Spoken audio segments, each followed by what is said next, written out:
அஸ்ஸலாமு அலைக்கும். கண்ணியத்திற்குரிய அல்லாஹ்வின் நல்லடியார்களே, அல்லாஹ்வுடைய இல்லத்தில் புனிதமிக்க ரமலானுடைய மாதம் 4 நோன்புகளை நிறைவு செய்யக்கூடிய ஒரு தருவாயில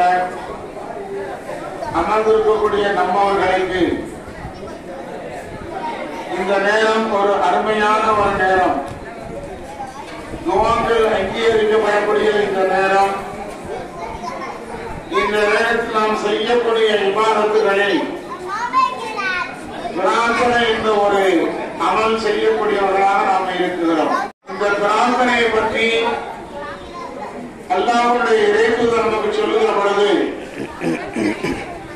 பிரார்த்தனை என்பது இறைவனுடைய அந்த அமைப்பு, அதையே மாற்றக்கூடிய ஒரு சக்தி இருக்கிறது என்று சொன்னால் அது துஆக்களுக்கு மட்டும்தான். அதிகமான மதிப்பெண்கள் பெறக்கூடிய ஒரு பாக்கியத்தை கொடு என்பதாக கேட்டு பெற்றோர்களுக்காகவும் நாம் என்ன செய்யணும்? பிரார்த்தனை செய்யணும். அப்படி பிரார்த்தனைகள் செய்யக்கூடிய இந்த நேரத்தில் அல்லாஹ் அங்கீகரிக்கக்கூடியவராக தொழுகையும் என்ன செய்யப்படுகிறது? கட்டாய கடமை. அவர் நோன்பு வைத்து விட்டு தொழுகாம சென்று விட்டா முழுமையான நன்மை நமக்கு கிடைக்கிறது. 14 மணி நேரம் உண்ணாமலும் செய்திருக்கக்கூடிய பாவங்களையும் அல்லாஹ் மன்னிக்கிறார். தொழுகையின் மூலமாக அல்லாஹ்வுடைய மன திருப்தி, மன நிம்மதி நமக்கு கிடைக்கிறது.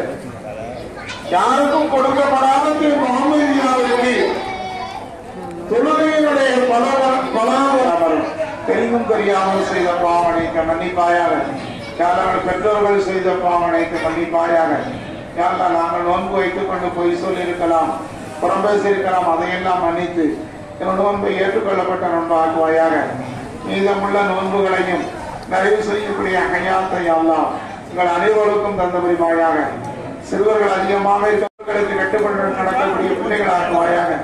பலா முசீபத்துக்கும் எங்களை பாதுகாப்பாயாக. நரக வேதனை விட்டு பாதுகாப்பாயாக. வேதமான சுவனத்தில் அமர்ந்து வசிவாக்கி கொடுப்பாயாக.